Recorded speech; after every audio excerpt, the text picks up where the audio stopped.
శ్రీ గురుభ్యో నమః. ఓం నమో భగవతే రమణాయ. ఓం శ్రీ సాయిరాం. శ్రీ రమణాశ్రమ లేఖలు సూరినాగమ్మ గారికి మనస్ఫూర్తిగా నమస్కారాలు తెలుపుకుంటూ, లేఖ 7 నిక్షేపం, తేదీ 27/11/45. నిన్నటి జాబంతా నేడు విప్పి చూచాను. స్కందాశ్రమ గమనం చాలా ఆనందంగానే ఉంది, కానీ బాగా ఆలోచిస్తే ఒక సంగతి జ్ఞాపకం వస్తున్నది.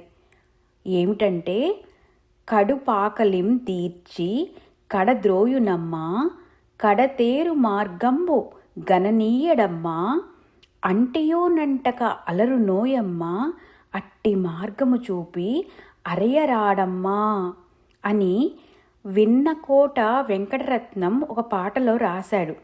ఆ మాట నిజమైందని తోస్తున్నది. స్కందాశ్రమంలో ఉన్నంతసేపు ఏవో ఆ కబుర్లు ఈ కబుర్లు చెప్పి కడుపు నిండా భోజనం పెట్టి కదిలిపొండన్నారు.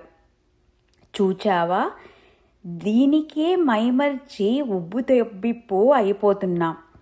అసలు ధనం, ఆ అమృతమైన నిక్షేపం ఆ అరుణాచలంలో ఎక్కడో దాచిపెట్టారన్నా.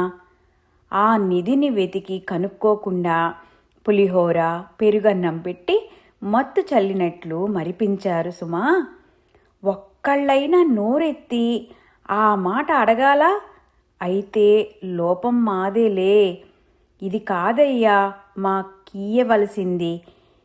ఏ రసమగు ఓగిరం వేరే ఉంది, అది కావాలని అడిగితేగా. అడగనిదే అమ్మైనా పెట్టదంటారు. ఏదో కావాలని సనగటమే గాని, బాగా ఆకలై ఆర్తితో అడిగితే ఆ అమృతమయమైన విజ్ఞానహారం ఆరగింపు చేయడా అందరికీ? కరుణాపూర్ణ సుధాబ్ది కదా, అడగటం చేతకాల నాకు. వారిదేం పోయింది, సొంత ఇంట్లోలాగా అరుణాచలంలో తమ నిక్షేపం గుప్తంగా దాచుకున్నారు. ఎంత చిత్రమనుకున్నావు మహాత్ముల లీలలు. సదా కిటికీలలో నుండి చూచుకుంటూనే ఉంటారా నిక్షేపాన్ని? కనురెప్పపాటు కాలమైనా మరువరు సుమా. నాలాంటి వాళ్ళకి ఆ నిక్షేపాన్ని కనిపెట్టుట సాధ్యమా? అర్హత సంపాదించుకుంటే ఎప్పటికైనా వారే ఇస్తారేమో. అదే సంపాదించాలి మనం. పాత్ర మెరిగి దానం, క్షేత్రమెరిగి విత్తనం అన్నారు పెద్దలు. ఇలాంటి మహాదాత గురువుగా లభించి కూడా ఆ నిక్షేపాన్ని పొందలేకుండా ఉన్నాం.